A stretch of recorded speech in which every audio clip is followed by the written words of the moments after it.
My coworker used a surrogate and now has twins. She's overjoyed, but her 7-year-old keeps asking who the real mom is. I don't want to overstep, but should I say something? Is it my place to help her see the child's perspective? Yes, it is. It is probably important for you to figure out a way to tactfully say, there's genuine confusion here because your child actually lost something that they are made for. Now, you don't need to do it that bluntly. If it was me, first of all, I would become an expert on surrogacy. We've got a lot of resources when it comes to that at thembeforeus.com. You can go to our fast facts. We've got an entire chapter on surrogacy in our first book, Them Before Us, Why We Need a Global Children's Rights Movement. Let us equip you to understand exactly why surrogacy in all forms is so harmful to kids.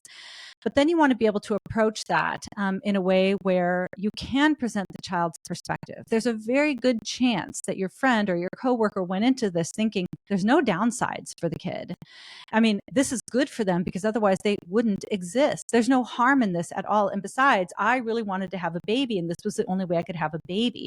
And so they probably have not even considered that there could be some kind of loss or harm or long-term suffering or questions that the child has. So you want to be able to be the person that says, I've read a few stories of kids created through surrogacy, and very often there's confusion there. Or, I've heard some quotes of kids that were created through a surrogate mother and they kind of struggle with trust or attachment. Or I think that there's confusion here because this process has enabled a way of bringing children into the world that, our species has never had to encounter before.